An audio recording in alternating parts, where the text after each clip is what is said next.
Peace and love, everybody. Yesterday I was supposed to upload a video on how to create generational wealth, but due to technical difficulties, something happened.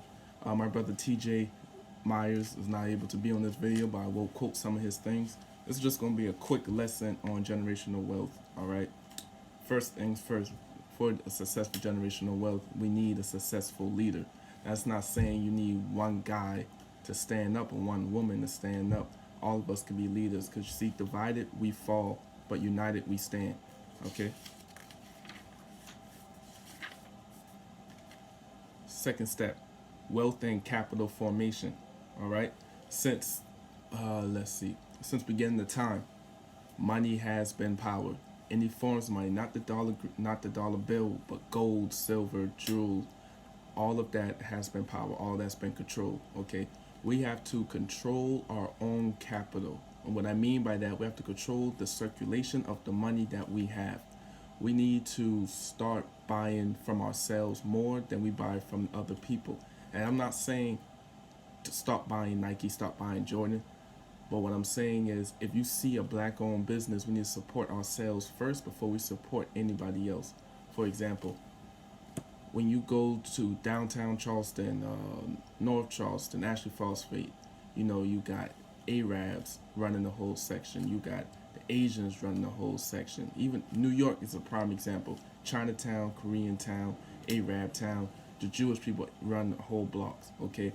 But black people, we don't own nothing. We have to start owning ourselves. We have to start supporting ourselves, okay? We have to get out the mindset that we are not going to be successful. We have to, if you see Junebug down the street trying to start selling some cups, then we need to support Junebug in selling his cups. You see, because he's only going to be unsuccessful if he doesn't have our support.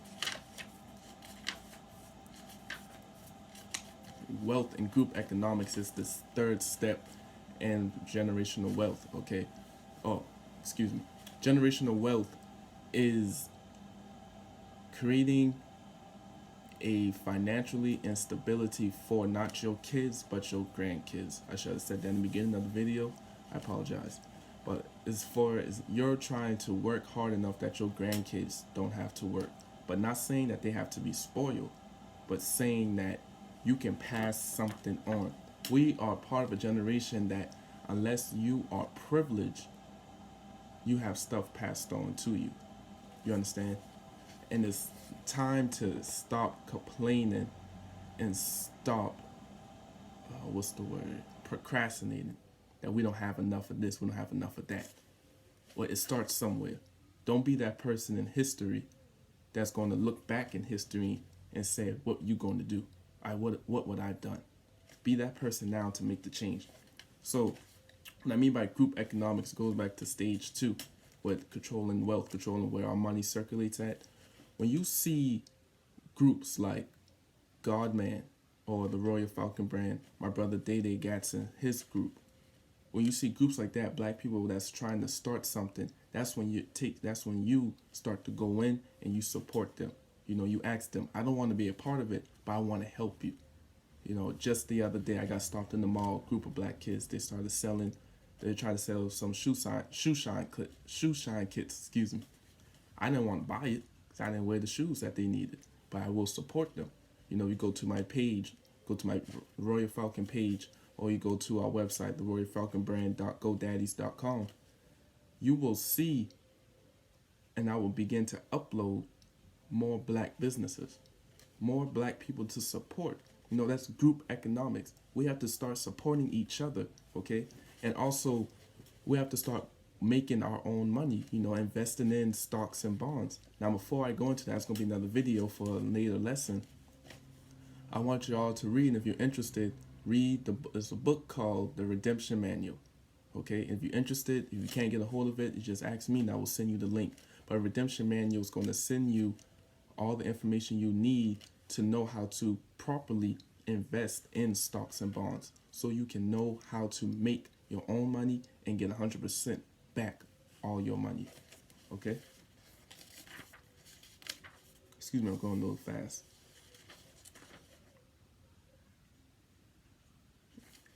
Stage 4.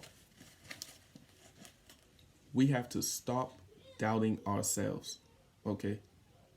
If you want to work successfully, let's say I'm the hiring manager and we already got the mindset that, oh, how black people act in a job, in a professional job. We don't think we're good enough for that job.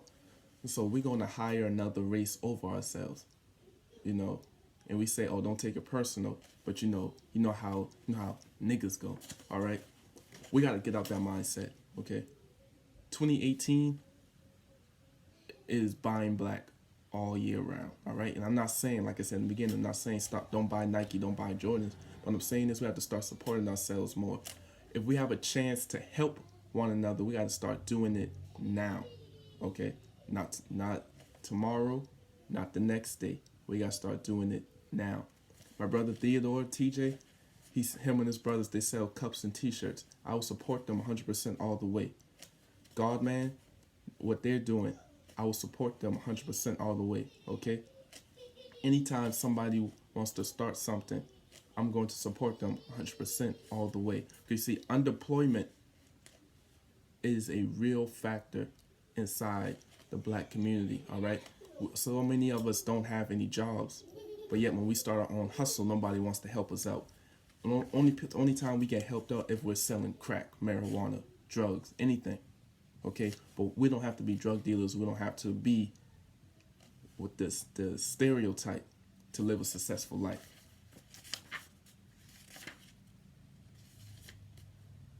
Right. The fifth step: black and white psychosocial behavior patterns. I'm reading my notes right here. Okay. We want to make money, but we don't want to work. We want to be successful, but we don't want to work. You know. And what I mean by the white and psychosocial behavior patterns, I'm referring to the fact that Mexicans, white people, Asians, the whole Latino family, excuse me for just stereotyping Mexicans, Arabs, all of them can work. They can work for something. Even though some white people, the stuff is passed down by generations. When did we become lazy? So we don't want to work no more. They've been working us for 500 years. But yet, we don't want to work now. It's crazy how we don't want to work for pay, but when it's time to get paid, we don't want to work. We find the easiest way out, all right? And that time is over, okay? Now, I'm not using the beginning of 2018 as an example, as the set to saying we need to stand up. That's the time for us. No, because we've been sure to start doing this. But I'm using 2018, January 1st, as the landmark. Okay? It's the January 1st will be the date that America sees that black people are standing up together. Okay? And for those who are watching, this video is not racist. You understand? Okay? I'm talking to the black community because we have to unite as one in order to have a more successful life, okay? Generational wealth does not just mean for your family. It's referring to that group economics, okay? You ever thought you've never seen a homeless Spanish person or a homeless Arab or a homeless Asian person? You've never seen that because when they come to America, when they come over here, they already got their group economics together. They are already supporting one another, Excuse me when I say this, but Jose can tell Julio that, hey, once you come over here, man, I got you a job, we got you a place to live. All right, it's not one of the best places, but you can start somewhere, okay? But why can't we do that for each other? If we see a homeless person, if we see a homeless black person, the first thing we do is look the other way. Or when they ask for some money, yes, they may use it for drugs, so we don't give it to them. But why not step aside and say, hey, let me go feed you, my brother. Let me pick you up and let me show you how you can become successful, all right? There's a black man, Brother Theodore, you told me, I forgot his name, but he was homeless since 14 years old. Now he's making billions of dollars because somebody took a chance on him and he started just telling his life, started motivating people. Now, he wrote a book and he met a guru, and the guru told him to get in the water. And once he got in the water, the guru started to drown him. So then he asked him, he asked the guru, he said, "Why? I don't want to drown, I just want to learn how to swim." And so the guru, once the guru began to drown, push his head down to try to drown him, all the man thought was trying to survive. Okay? But the point that the guru was making, why does it have to take that you're about to die, for you to say, "Hey, I want to stand up. I want to survive now"? Why does it have to take for us to get to our last limp, to something bad about to happen to us, to where we cannot even think properly no more, for us to say, "I want to do something now"? Okay? It is crazy how death brings the black community together. It's crazy how it took 9 people in a church to die, or it took multiple black men and women to get killed by a cop, or a security night watch guy, for us to unite. Death should not bring people together, especially us. Okay, the success that we have for each other, that we want for each other, should be what is bringing us together. Okay.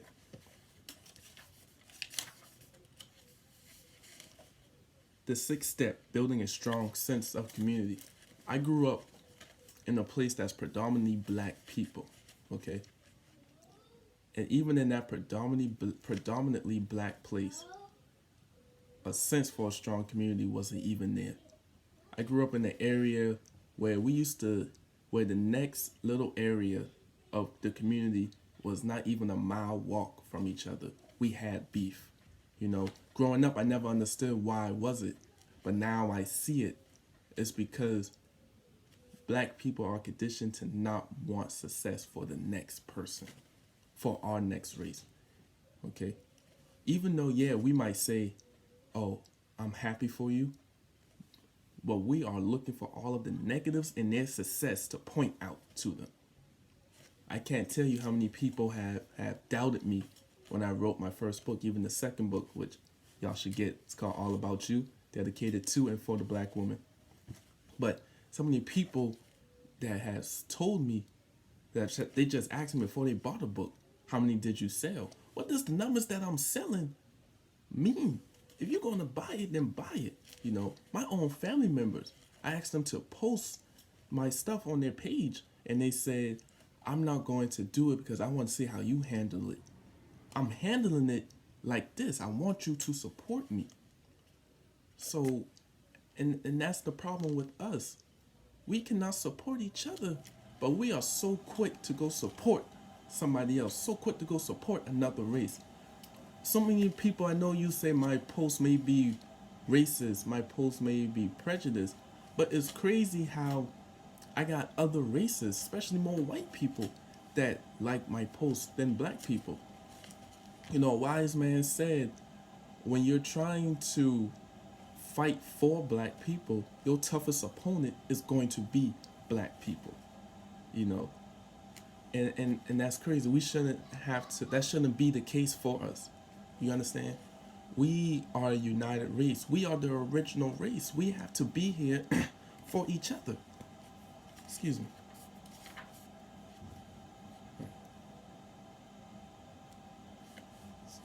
Strategy 7, stage 7 for generational wealth. Institutions such as schools, community services, even churches, clubs. These places that are run mainly by black people should be the foothold, the threshold of how to create generational wealth. Even though I am against how the church operates, the church holds the strongest, the strongest pull on uniting a community. Okay? This is for everybody that goes to church. This is for everybody that works in a community setting, that you dwell more around black people. The time is now for you to make a change, okay? We are pulling each other apart instead of pulling each other together. We need to pull all of our resources together and start working together. Don't y'all know black people hold over $980 billion in income? And that's not including the celebrities. But if I ask one of y'all right now for, let me hold $1,000, you probably can't give it to me.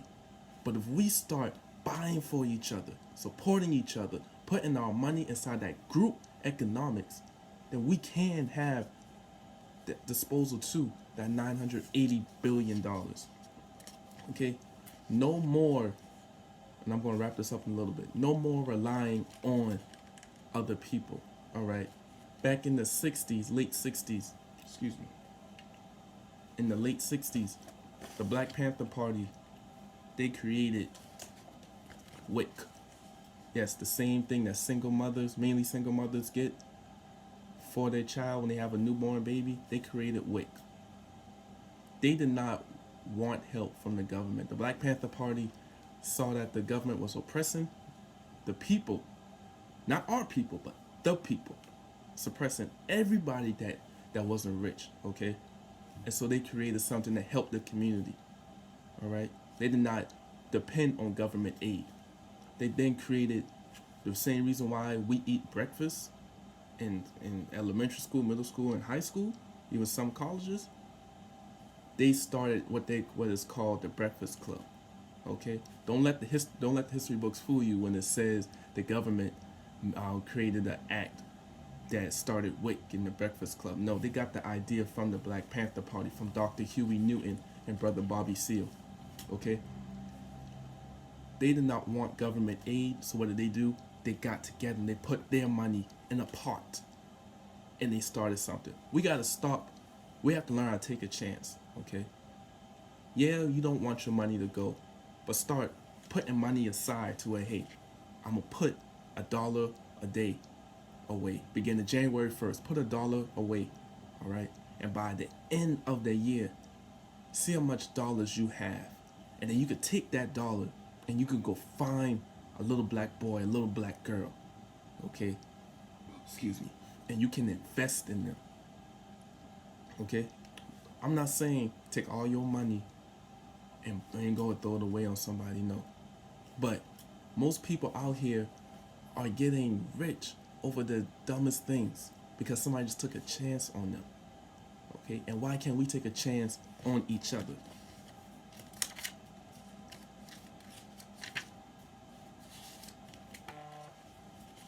About to wrap this up. Politics is a strong thing. It's something that we need to start paying attention to more. They don't teach us all of our rights in school because it's easy to take something away from somebody if they don't know they have it. You understand? Yeah, watching CNN, Fox News may be boring and most of it is fake. We still have to read and learn what the enemy is doing, okay? I didn't vote this year. My vote didn't matter because South Carolina's a Republican state. You know, I was going to vote Democrat anyway. All right, we most likely, most of us hate Donald Trump, but don't know why. I just want y'all to know that Donald Trump is just signing the stuff. It's the people behind him that's making the decisions. I need y'all to start reading more and start learning more in the government that you live. Like I said, if you're interested, I'll send you the link. Just hit me up for the Redemption Manual.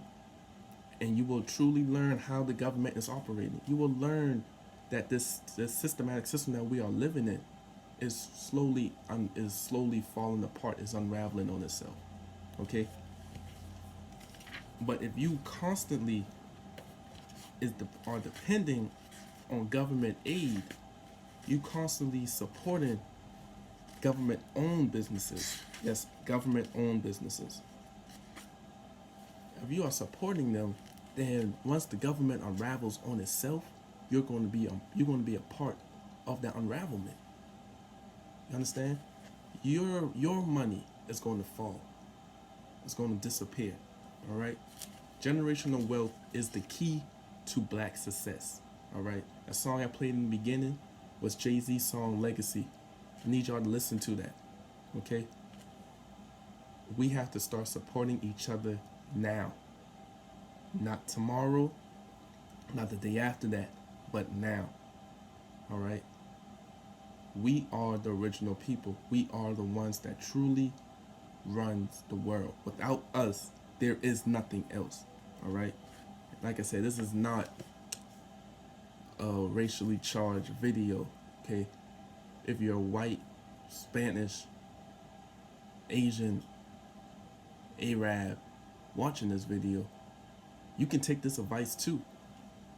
But like I said, somebody has to say it for my brothers and sisters, and I'm going to say it. All right?